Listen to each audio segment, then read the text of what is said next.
WDAF, Kansas City. Dan Henry, WDAF Local News at 11. The outlook for Kansas City, cool. One party was fatally shot tonight in the armed robbery of a service station at 21st and Indiana in Kansas City, Missouri. Kansas City detectives are investigating and withholding the name of the victim pending notification of next of kin. Preliminary reports indicate there may have been no money taken in the hold-up attempt.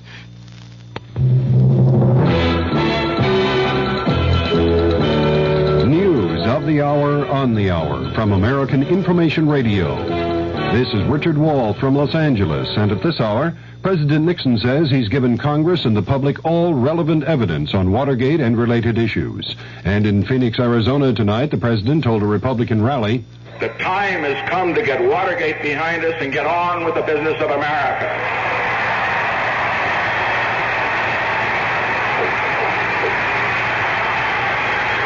The time has come for the President and the Congress to devote their full attention to what you, the people of Arizona and America, think are of your great concerns. President Nixon was warmly received by the GOP crowd. In a broadcast taped in Phoenix earlier, Democratic Congressman Morris Udall of Arizona criticized the White House for sending transcripts rather than tapes to the House impeachment inquiry. That either the President has committed impeachable offenses and should be tried and removed from office, or he hasn't.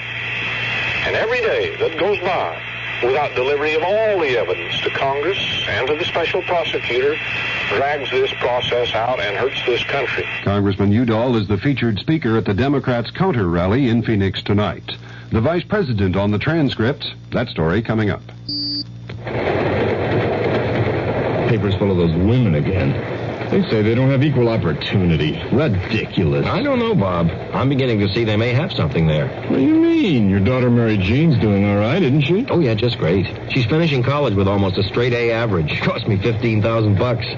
Hey, she wants a job in publishing. Can I send her to see you? Sure. Always glad to have a bright, pretty girl like Mary Jean around. We'll start her in the typing pool. Typing pool? Good college, great grades, and a $15,000 diploma so she can be a typist? If she were a young man, would you say the same thing? Let's stop neglecting one of the greatest untapped resources we have, the young women of our country. They deserve the same breaks as young male graduates who often move into executive training jobs straight out of college. Stereotyping women constantly as office workers only is just not fair. Woman power, it's much too good to waste. This message sponsored by the Now Legal Defense and Education Fund. Vice President Gerald Ford has outlined his impressions of the transcripts released in answer to the House Judiciary Committee subpoena for tapes for the impeachment investigation. Correspondent Bill Zimmerman reports from Myrtle Beach, South Carolina. The Vice President told a news conference here in Myrtle Beach, South Carolina, that he has been disappointed at some of the talk and harsh language indicated by the edited White House transcripts. Said Ford, "You can't help but be a little disappointed in what you've seen and read." But overall, the Vice President said he still believes President Nixon is innocent of Watergate and its cover-up. Bill Zimmerman, ABC News, with the Vice President in Myrtle Beach, South Carolina. State tax officials in Sacramento say President Nixon has paid more than $5,000 in back taxes, interest, and penalties here in California. Senator Edward Kennedy says he disagrees with critics who say President Nixon might give away too much on nuclear arms limitation with the Soviets to draw attention from Watergate. Kennedy says the president should make a Moscow trip this summer. U.S. officials with Secretary of State Henry Kissinger in Damascus say there was some progress toward a disengagement agreement with Israel in Kissinger's talks with Syrian President Hafez Assad. But Reuters quotes sources in Damascus as saying there was no agreement by Assad and Kissinger on any point. In San Francisco, the FBI says it's believed that Patricia Hearst stayed in the Symbionese Liberation Army apartment raided last night. The FBI says the SLA apparently pulled out of the apartment about a week ago. 3 men have been arraigned in San Francisco on murder charges in the zebra killings. 4 others arrested in the zebra case were released for lack of evidence. Atomic Energy Commission officials say a cloud of radioactive gas has drifted off the South Carolina coast. The tritium gas was accidentally released from the AEC Savannah River plant. This is Information Radio News. From the Kurt Murr Sports Desk, the Kansas City Royals will be hosting the Yankees tomorrow and Sunday. Pistol Pete Maravich has signed with the NBA's new franchise in New Orleans. Kansas City's Tommy Watson is tied with Bruce Crampton in third place in the Byron Nelson Golf Classic in Dallas after the second round. And 23 horses are set to run tomorrow in the largest field yet in the Kentucky Derby.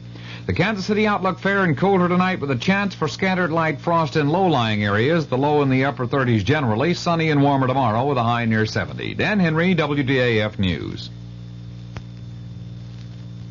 Mystery Theater presents...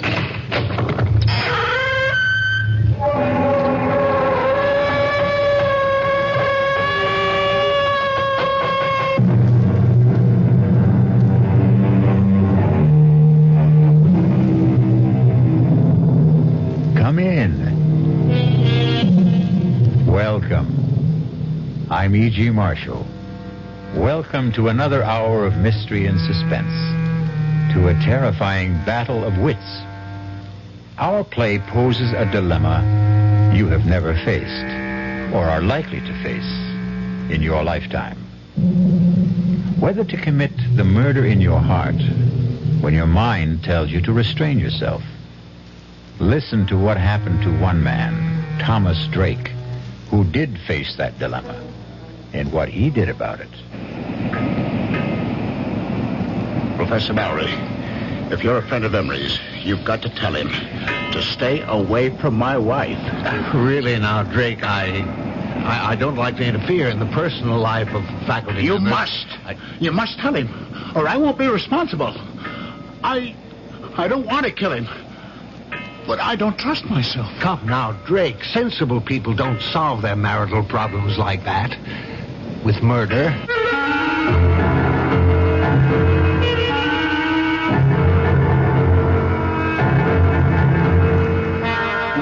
Our mystery drama, Under Grave Suspicion, was written especially for the Mystery Theater by Hank Warner and stars Ralph Bell.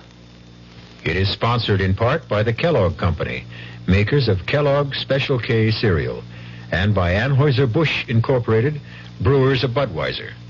I'll be back shortly with Act One. You've seen the Budweiser commercials on television, and maybe you've wondered how long people have been putting that famous Bud label on things. Well, not as long as the brewers of Bud have been putting things on the label. Things like a list of Bud's most important ingredients. Quote, brewed by our original process from the choicest hops, rice, and best barley malt. And things like the following statement. This is the famous Budweiser beer. We know of no brand produced by any other brewer which costs so much to brew and age. Our exclusive Beechwood aging produces a taste, a smoothness, and a drinkability you'll find in no other beer at any price. Unquote. Yes, brewing beer right does make a difference. Read the Bud label.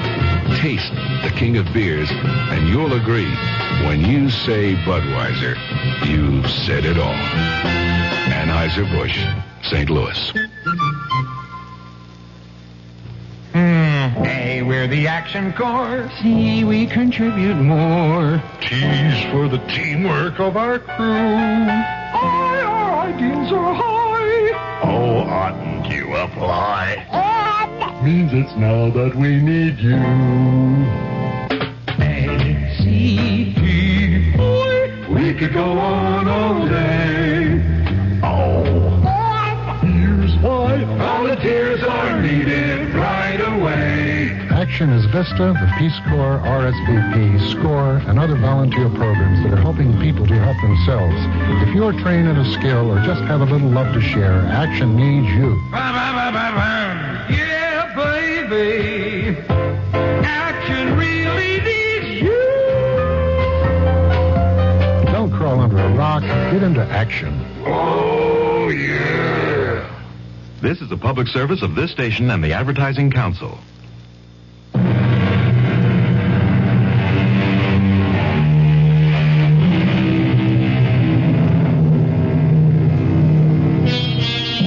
Have you ever returned home late one night and listened in the still darkness, tense and trembling, hoping and praying that you would not hear the whispered passions of your wife and a stranger. Fearful that you would not control a blinding fury to kill. That man getting out of the car on that dark dead-end road on the windswept bluff overlooking the desolate Long Island Sound beach, hurrying by cloud-veiled moonlight down the winding footpath through the scrub pines and brush to his isolated cottage, is Thomas Drake. Despondent, depressed. I should have telephoned, given us some warning that I'd be home a night earlier. But deep down I had the feeling that I still couldn't trust her. And I had to find out. I hurried towards the cottage, wondering why there were no lights on. Wondering whether she was asleep, alone, or with. I walked around from the back of the house, across the gravel mound, toward the waterside porch steps, not caring whether the crunch of my footsteps could be heard inside.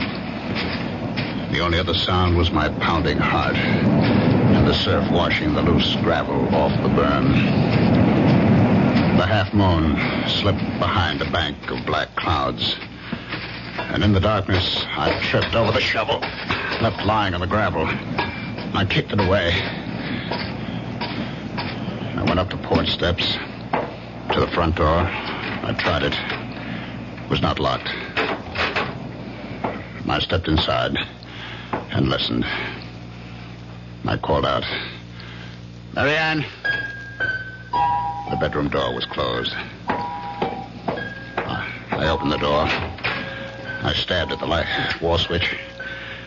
The ceiling flooded. An empty made-up bed. I went to the kitchen. Turned on the light. It was swept and tidy.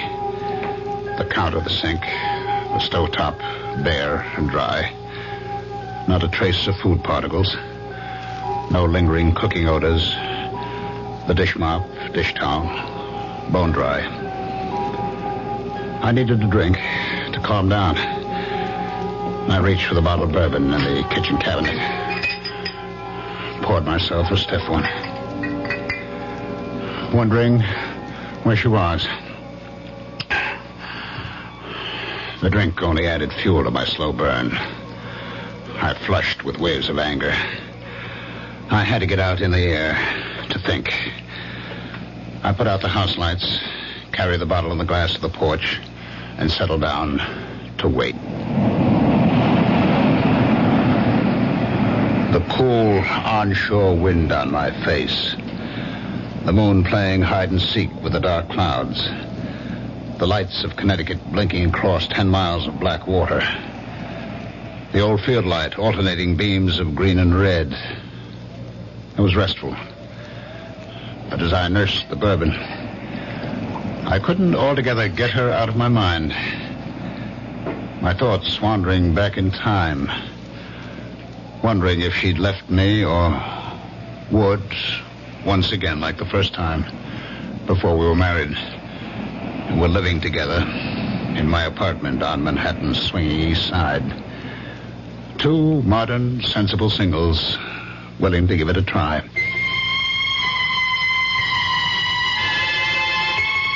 I had a job then. Good job. I was a vice president with electronics engineering. I got home that night. It was Friday night, about 8 o'clock. And as I let myself in... Yes, dear. I heard her talking on the phone. Come on up, Jack. Oh, ask the doorman to hold a cab. He just got home. Oh, who was that, Jack Harrison? Of course. Who else? You know, I'm getting tired of his hanging around. Why did you tell him to stop calling you? He didn't. I called him. You look so surprised, Thomas. You don't have the time anymore for anything but dear old electronics engineering. You did phone me you wouldn't be home for dinner, so I called him. There's a movie I want to see. That's the third time this week. Oh, I didn't know you were counting, darling.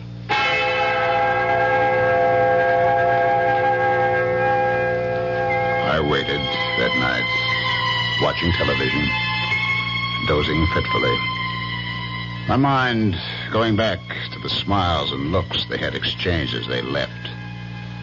I could see them after the movies going to the Purple Camellia for nightcaps and the wild rock of the panting cougars, and then senses-stimulated bodies pulsating with savage beats to spend the night with him.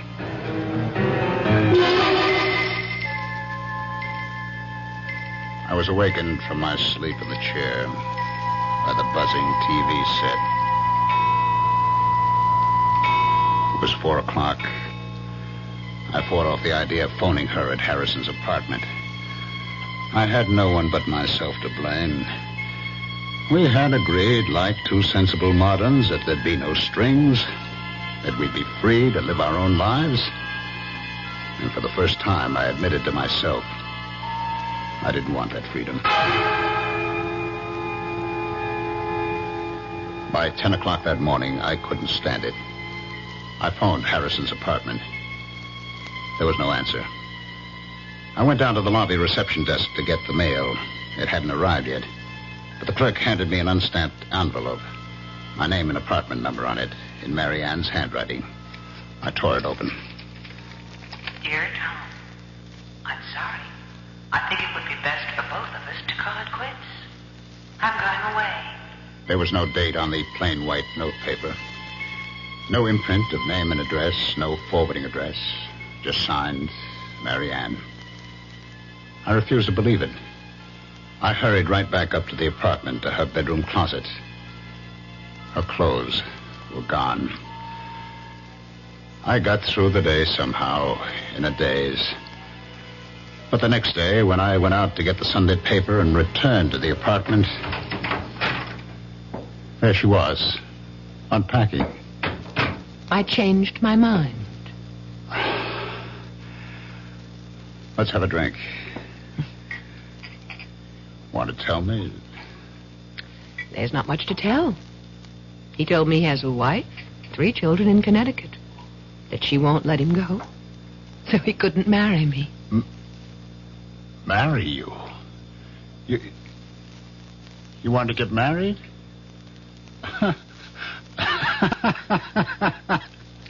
Is that all?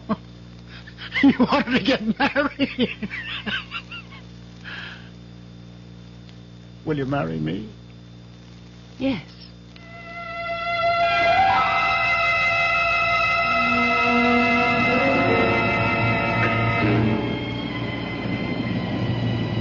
Now, here I am, waiting once again. Like two sensible moderns, we adjusted to marriage. We seemed to be making a go of it. Until I lost my job and the cutbacks of government contracts. We subleased the apartment, moved to the cottage to make the rounds of electronic firms on Long Island. I sat there on the porch, waiting once again, looking up and down the beach. And suddenly I saw a flashlight about 100 yards down the beach. It moved around, but it did not advance. And then it went out. I listened. The crunch of footsteps on gravel, carried by the wind, grew louder. I could make out the silhouettes of a man and a fishing rod on his shoulder. He was alone, hugging the waterline. As he came abreast, I called out, any luck? It was Professor Mowry of the State University Marine Laboratory at nearby Flax Pond. Oh, not a thing. I was hoping to pick up a striper. Line got snarled and the reel too tangled to bother with tonight. Well, I'm just having a nightcap. Did you join me, Professor? I could stand one short one. Getting a bit nippy. We talked. He sipped his whiskey. I don't know how many I had. He talked about projects at the Marine Lab, the need for more state funds for research on wetlands, water pollution, erosion. He knew I was trying to get relocated. Had given me a letter to an executive at the Grumman plant. Hear anything from Grumman? No, not a thing. I've about exhausted the job possibilities on Long Island. I spent yesterday and today in New England. Well, thanks for the drink. I'm sure the job market will open up. Say hello to Mrs. Drake. Thanks again. Dr. Mallory. Yes? Would you do me a favor? Favor? Well, you're a friend of Emery, Richard Emery. I know you know him. But are you a friend of his? Well, he's one of several new young chaps doing postdoctorate work at the Marine Lab. It's a small group, and we're all more or less friendly. I mean, will he listen to you as a friend? Listen? Yes. Tell him to stay away from my wife. What? Emery? Your wife? That's right. Don't ask me how I know. Little things, I know. I come home tonight. She's not home. I know. Well, it's a rather personal matter. I don't feel I have the right to meddle in the personal affairs of a faculty member. If he doesn't, I'll kill him. Now, Drake, don't talk like that. Sensible people don't solve such problems like that. That's what I always thought, but now... Look, Drake, if you don't mind my giving you some advice, why don't you just get a divorce? Or a separation? You just tell Emery to stay away from her. You must tell her, Mallory. You must. I don't want to kill him, but I'm afraid. There'll be a breaking point. You tell him, Mallory, tell him.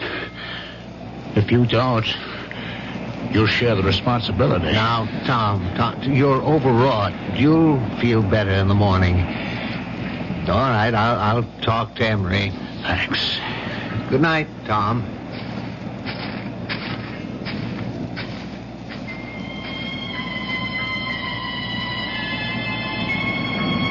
I picked up the bottle. It still had about one drink in it. I walked down to the waterline. I swallowed what was left in the bottle, and with swelling anger, I flung it into the waves.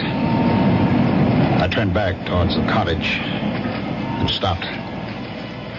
I saw a flashlight down the beach. I could make out two persons walking towards me.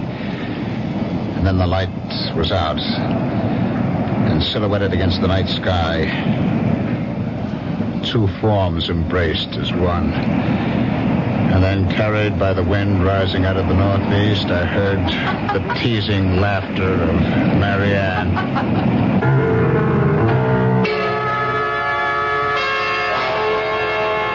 Well, there may be laughter in the wind, but for poor Tom, this is no time for levity. Wonder whether he knows that it's an ill wind and will blow him no good. I'll be back shortly with Act 2. Breakfast in the morning. Kellogg's has that wholesome taste to get you up and grinning. This is Jerry Coffer for Kellogg's Special K. You know, for years we've been talking about the Special K breakfast, a great way to start the day if you have a weight problem. You may have seen or heard our latest commercials, which symbolize the problem of being a few pounds overweight by using this ball and chain. That's the sound effect. But so many people have come to know the Special K breakfast that can help solve weight problems, they sometimes forget that Special K is America's favorite high-protein cereal. It has 8 essential vitamins and iron, and so delicious that lots of folks, kids as well as adults, eat Special K just for the sheer good taste of it. So we don't want you to think that you have to wear a ball and chain to eat Special K. All you need is an appreciation for the finer things of life, a 1-ounce bowl of Special K, 4 ounces of skim milk, tomato juice, coffee, and maybe a little sugar. The Special K breakfast can help you lose weight all by itself, but it really is a good start.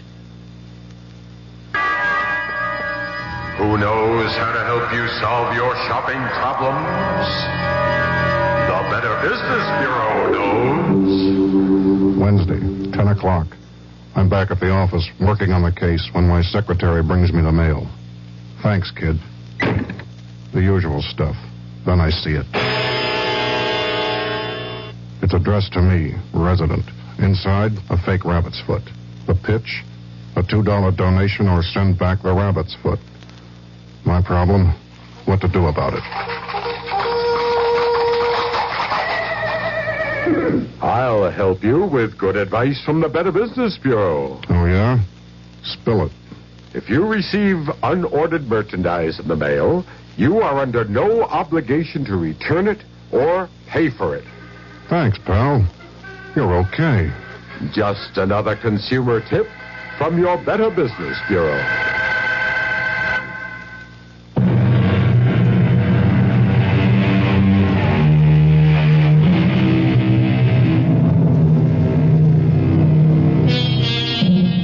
Now, what's a fella to do?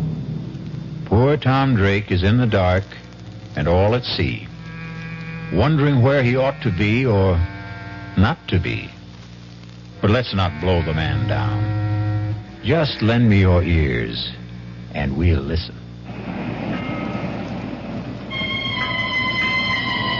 Their embrace in the dark was brief, and they started walking towards the cottage without using the flashlight.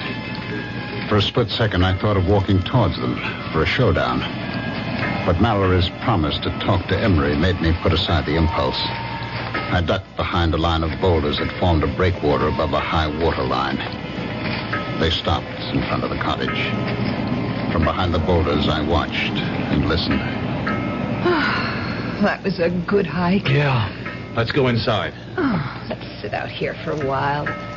It's such a beautiful night. I'd like a cigarette. Okay. He sat down beside her, struck a match, cupped it in his hands and held it to the cigarette in her lips. In the glow from the match flame, her face flushed, her eyes dreamy with desire. I knew I would never give her up. I'm going out to Montauk next week. It's a long Monday holiday weekend. How about coming with me? I'd love to, but I'll have to figure out some excuse to be away. Figure out? Well, that shouldn't be any problem. You're pretty clever about such things. I'll think of something. I couldn't help thinking she was pretty clever about such things. Like the night she went with that very clever Harrison leading her on. I'd never forget that Friday night.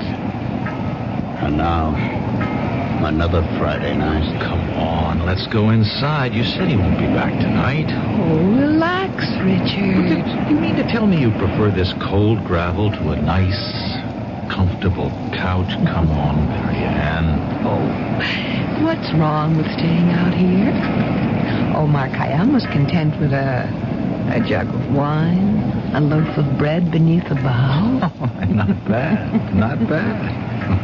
The laughter broke off suddenly. I saw the glowing tips of two flipped cigarettes. And then... Kiss me, Richard. I'm crazy about you. Stop it! Stop it! Tom! What are you... Marianne, go inside. Go inside, I tell you. Now, wait a minute. Why? If you have anything to say, you can say it here in front of Richard. Go inside. Let go of my arm. Now, listen, you leave her alone. Let go of her! He broke my grip on her arm and pushed me away. His shove made me slip to my knee. I came up swinging at his face and missed. He pinned my arms from behind. Now, listen, what's the matter with you? Are you crazy? I broke out of his grip, stepped back from him, and fell across the shovel. I grabbed the handle, jumped up. No! And swung at Emery. Too late for me to stop the swing. No! As she rushed in between us, the sharp edge of the shovel hit her in the back of the head. Oh, my God. I stood there, holding the shovel, unable to move, my eyes fixed on her face as Emery knelt down over her with the flashlight. I watched her face and prayed she wouldn't die. I trembled with fear and anguish, telling myself this couldn't be. It was a nightmare. Emery turned the flashlight on me, studied my trembling lips, my glazed eyes fixed on Marianne. She's dead. I heard him, but didn't answer. I couldn't take my eyes off her. Drake, did you hear what I said? She's dead. You killed her. You better go in the house and call the police.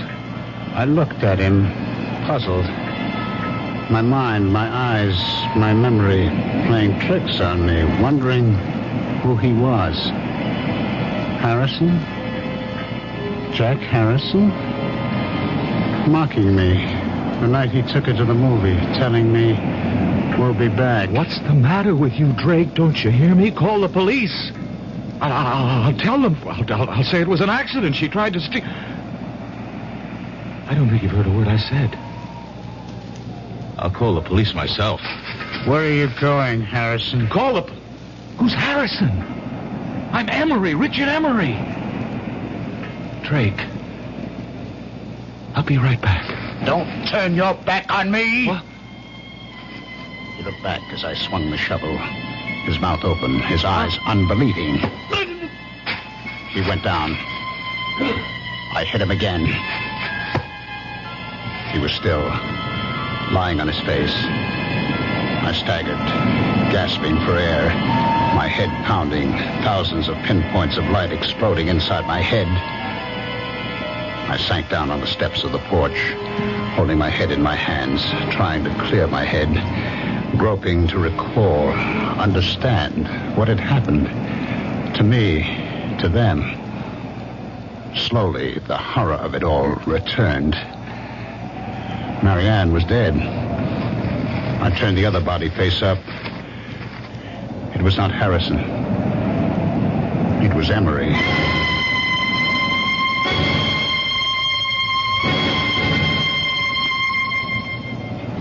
I don't know how long I sat there on the porch steps. Finally, I faced it. I decided to try to get rid of the bodies, bury them temporarily in the gravel berm. I'd have to get a small boat, that rowboat, in the woods just above the flood water line stored by one of these summer residents.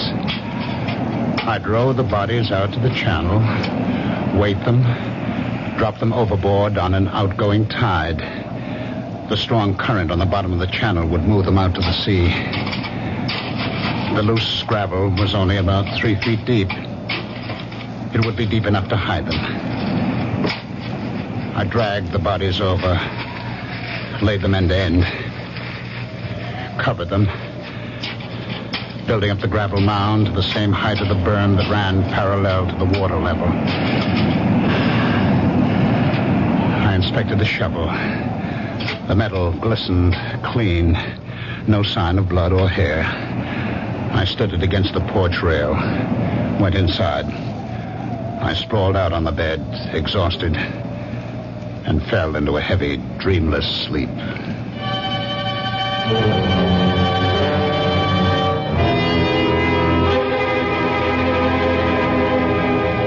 I woke up the next morning about an hour after sunrise. My mind clear, instantly aware of what had happened, what I had done. I jumped off the bed, went to the porch door, looked at the gravel graves on the burn. It looked natural, peaceful, like a cemetery. I knew what I had to do. I put on the coffee, showered, changed my clothes. Became aware that her clothes were still hanging in the closet. I got the old note she had left me on that weekend with Harrison. Read it over and over as I had my coffee on the kitchen counter.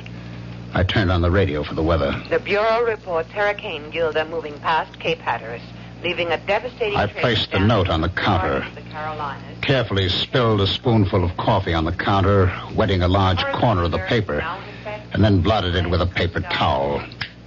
I knew I'd have to keep checking the weather, but first get rid of her clothes. I put them in a large plastic garbage bag. I knew I'd have to stay close to the cottage until I got rid of the bodies. Lay in a supply of food, so I drove to the supermarket, put the clothes into the collection bin of the Salvation Army on the parking lot. I did my shopping and was back in less than an hour.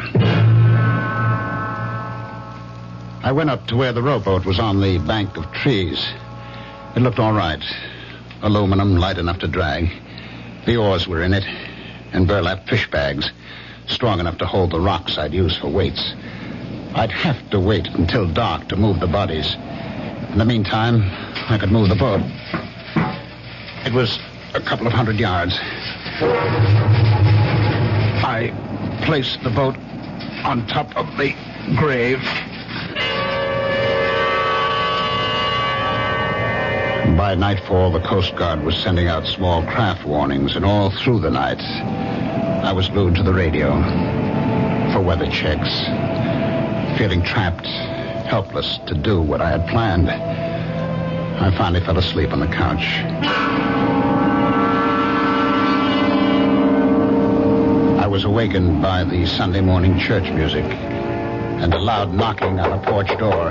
Hey, you in there? I didn't recognize the voice, and I hesitated. The knocking stopped. I heard him walk down the porch steps. I put on my shoes, went to the door. He was sitting on the edge of the transom of the boat, his back to me, smoking a cigarette, fishing pole across his knees. It was Mallory. He turned. Didn't wake you, did I? I heard the radio, and I thought I'd stop by. Feel all right? Okay now, but yesterday, what a head. All dead. How about some coffee? Oh, thanks, but I've got to get back to the lab. I didn't know you had a boat. Well, it's not mine. Belongs to the Johnsons. I saw a couple of kids dragging it out of the patch of trees up there. They ran when I started towards them. Thought I'd better keep it here for them. I guess it's safe enough here, unless we get that hurricane. I'd pull it up on higher ground if the weather gets worse and Gilda doesn't move out to sea. Well, I'm glad to see you feeling better. Dr. Mallory, did you get a chance to talk to Emery? No. Matter of fact, I haven't seen him. I stopped by his room Friday night after I left you. He wasn't in. I left a note to call me. I didn't hear from him all day Saturday. He wasn't in Saturday night. Not in his room this morning either. It's not like him to go off without a word. I've been thinking over, Dr. Mallory. It's no use talking to Emery. I can't keep it tied to me. She's left me. Oh, did she? I'm sorry. Perhaps for the best. Well, she didn't get home Friday night. Left me a note. Found it in the kitchen Saturday morning. Is she leaving you for Emery? She didn't say. I see. Well, I'm sorry, Drake. I really am.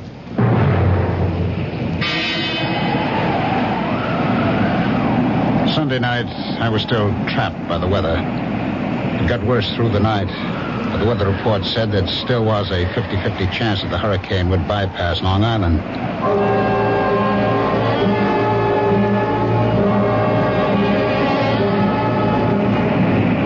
About noon the next day, the wind died down. I stood there by the rowboat, wondering whether I should take the chance in broad daylight.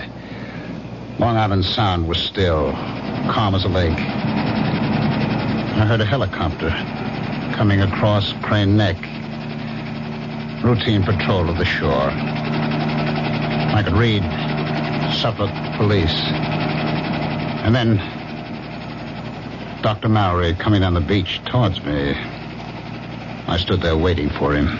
Well, I'm glad I found you home, Drake. I just been answering more job ads. Yeah, have you heard from Mrs. Drake? A letter, perhaps? A phone call? Why, no, I haven't. Well, I'm getting really concerned about Emery. No one at the lab has seen him or heard from him for 3 days.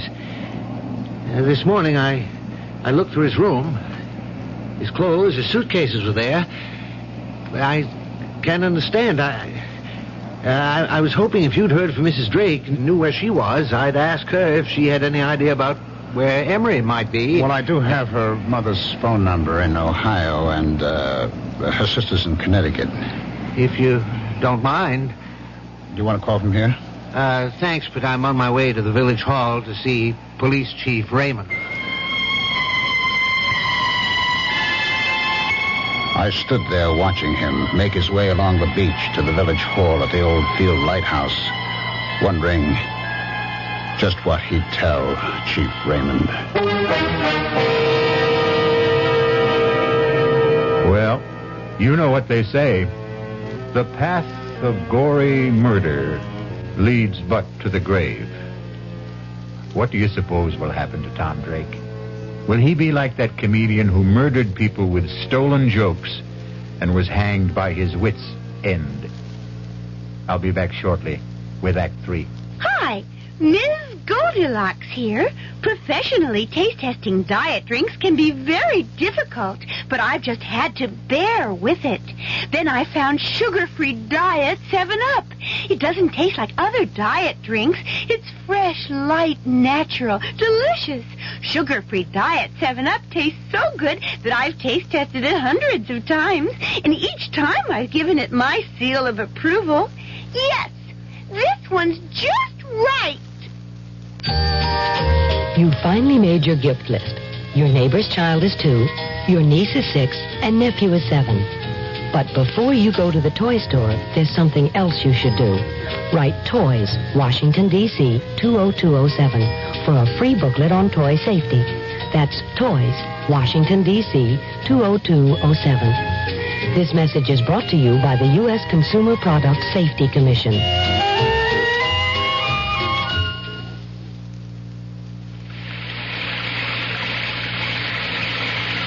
Sometimes a gentle rain in one place adds up to a raging torrent in another.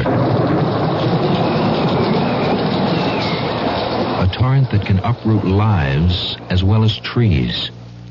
To remedy the things that can be remedied in a disaster, America has a unique emergency force, the American Red Cross, America's good neighbor.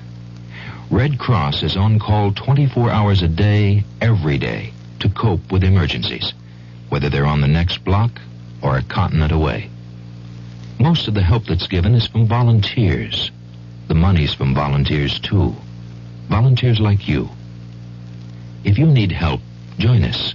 If you can give help, join us. The American Red Cross.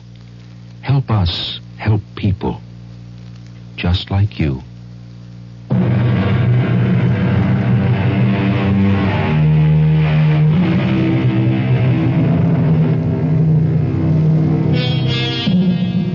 The lot of most policemen is not a happy one. Wonder how Police Chief Raymond will receive Professor Mallory. Will he use the right bait and make a haul, or lose hook, line, and sinker? Let's follow our troubled professor and find out. What's this all about? Emma said to tell me it was urgent. Well, I mean, it's not a matter of life or death, is it? I hope not. Ooh, well, you sound like you're not so sure. I'm not, but I am getting worried. Somebody been stealing typewriters and lab equipment again? No, Chief. Well, this may sound odd, but a member of the lab faculty seems to be missing. Oh?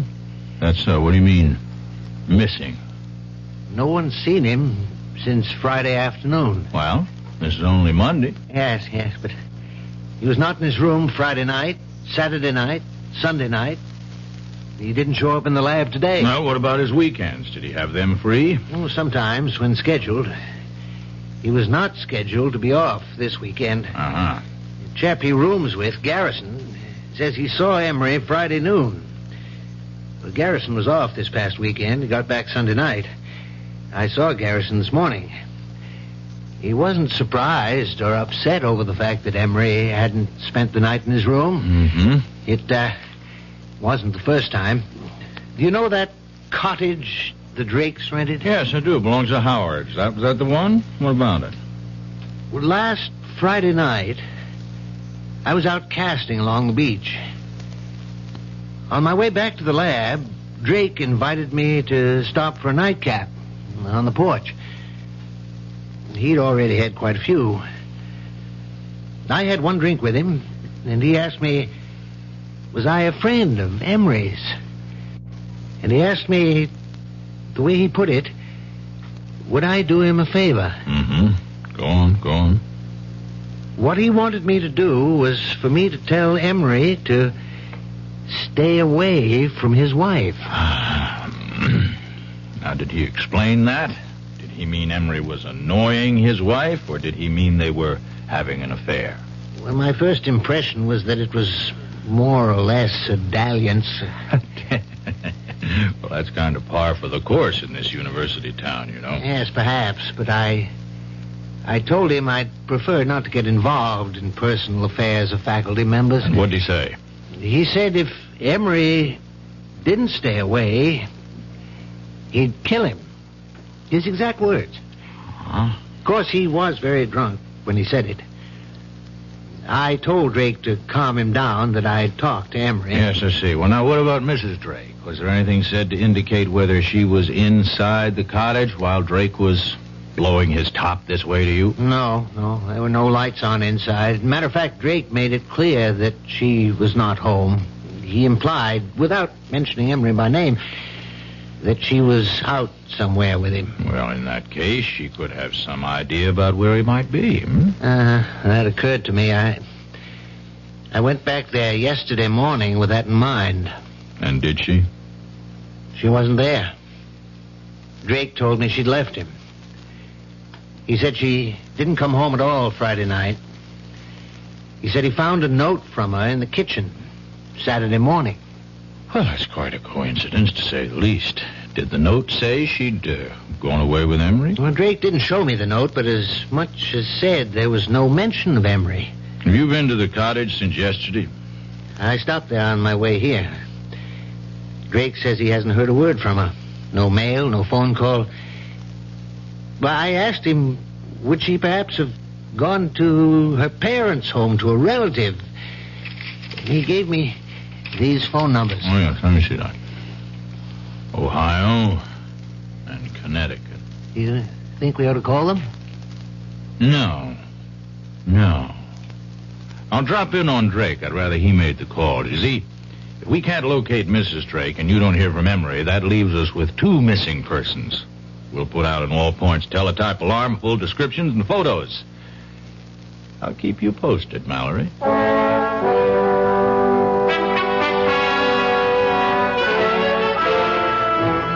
I'll come to the point, Drake. Mallory, Professor Mallory up at the Marine Lab, came to see me.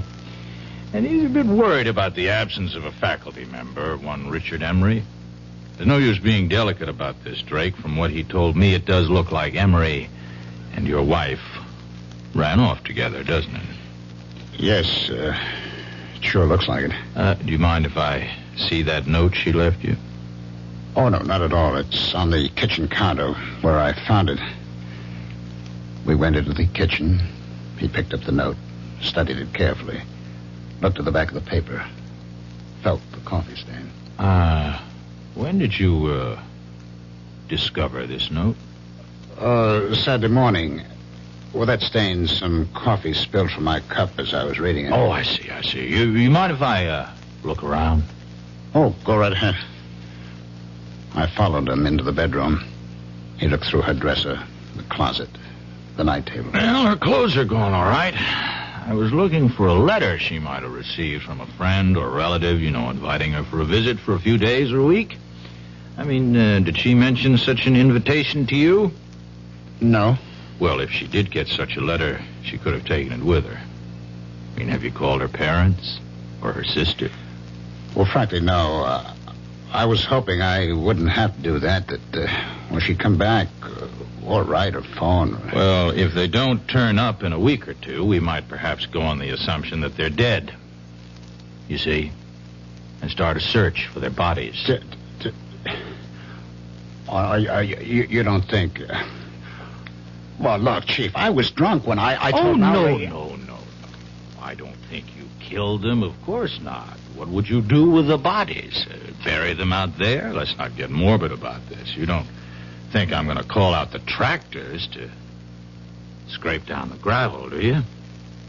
Oh, by the way, how long are you planning to stay on here? A couple of weeks. All right, fine. Well, now keep in touch. I'll call you if anything develops.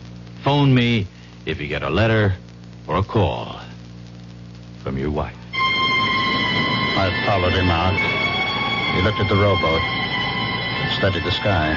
You know, I'd pull that little boat up higher beyond that low ground back of the house. I wouldn't be surprised if we get some of Hurricane Gilda before night's over. Better keep the radio set on the Coast Guard reports. I watched him go down the footpath across the low ground behind the cottage and then uphill to where his car was parked, top of the bluff. It was not till he was out of sight that I stopped sweating.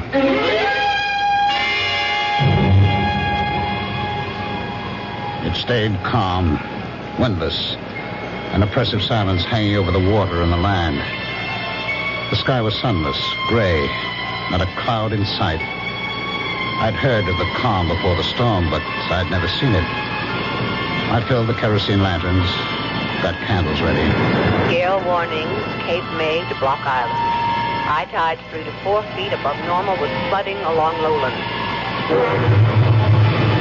By late afternoon, all up and down the sound, white caps galloped shoreward from as far as the eye could see. Treetops swayed and twisted in the whistling wind. The waves crashed higher on the shore. It started to rain hard. Windswept sheets of water lashed the roof and the shingled siding. The lights went off. I lit the lanterns and candles. Winds 50 to 60 knots. Residents alerted to evacuate low-lying shore areas. The door banged open, and the wind picked up the rowboat, sent it rolling side over side across the low ground behind the house. I stood with a lantern on the gravel berm, watching the waves inching closer, lapping the foot of the gravel mound, loosening gravel in the backwash. And then I heard the phone ringing. I went to it, picked it up, still watching through the open door, the waves breaking over the gravel. Hello? Hello, Drake. This is Police Chief Raymond. What the hell are you still doing out there? Didn't you hear the evacuation alert? Oh, the phone fell out of my hand. I saw waves crashing over the grave and ran out. Drake, you listen to me carefully. There's been a breach in the shore about a quarter-mile down the beach. Get the hell out of there. You'll be cut off. You hear me? Are you there? Hello? Hello? I must have gone to bed, that idiot. Well, better get going with the motorboat.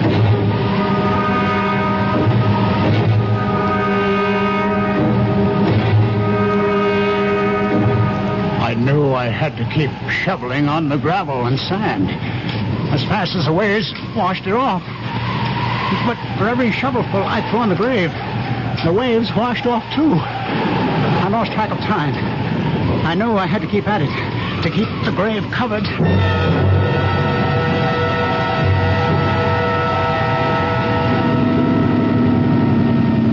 Head in close to the house, Mallory. Yeah.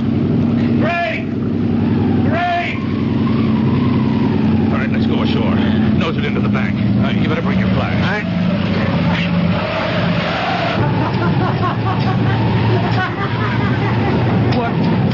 What the hell is he doing? No! No! You can't come back! Never, Harrison! Never! God of mercy. It's Emery. Well, I better get him over to the Riverhead Prison Hospital. Tide'll be going out in a little while. Let's put this rope around the ankles and secure it to the porch. Mallory, you stay here till the county police and the coroner get here.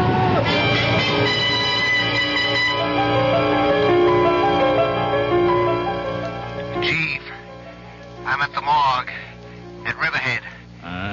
Dr. Henderson of the police lab gave me an envelope to get to you. He said you wanted an analysis report in a hurry. That's right. What's it say? Read it to me. It says, the coffee stain is less than a week old. The ink is at least a year old. Well, thanks, Mallory. By the way, do me a favor, will you? Leave a note to Highway Superintendent Murphy in the State Office building. And tell him I said, I won't be needing those tractors.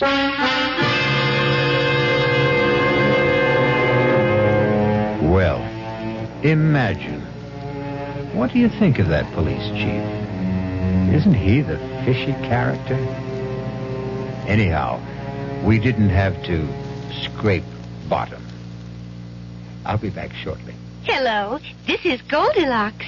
It seems like only yesterday that I was a little girl tasting porridge. You know, this one's too hot. This one's too cold. And now I conduct taste tests on diet drinks. And there's one I must tell you about. Sugar-free Diet 7-Up. It has a fresh, natural, delicious taste. It drives my taste-o-meter crazy. Sugar-free Diet 7-Up. This one's just right. Answer on. I'm building a kite out of tissue paper, and it's beginning to rain. What do I need? Umbrella or plastic kite? Answer on. How many children are born with birth defects? 250,000 a year in the United States. What's being done? The March of Dimes supports research, medical service, and public education programs. How can I help? Answer on. Like me, the March of Dimes needs money for answers. Give to the March of Dimes.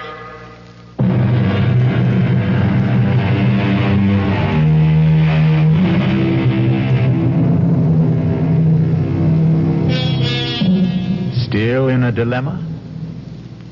We hope you never have to face it. We can offer some advice, though. When you are uptight about any matter, nothing like settling down at your radio and letting the cares of the day slip away as your mind and ears carry you off on a relaxing journey of mystery adventure. Our cast included Ralph Bell, Patricia Wheel, Robert Dryden, and William Redfield. The entire production was under the direction of Hyman Brown. And now, a preview of our next tale. No, I want to know.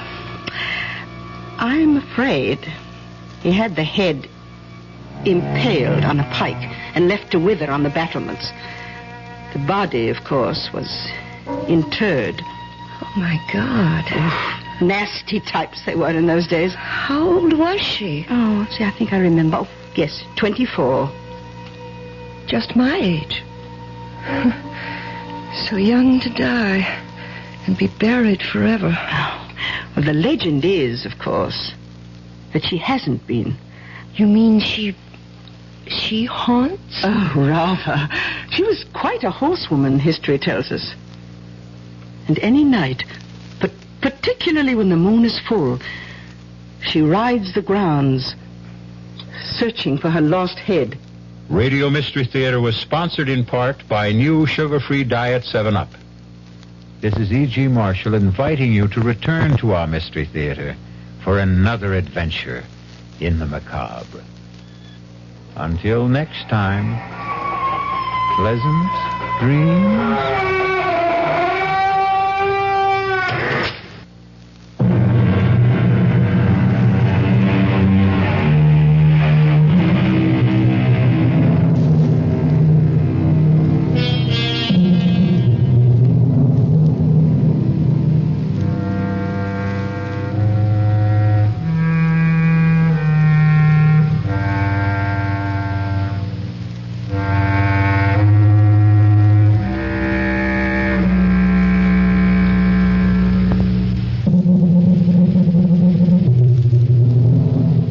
WDAF, Kansas City.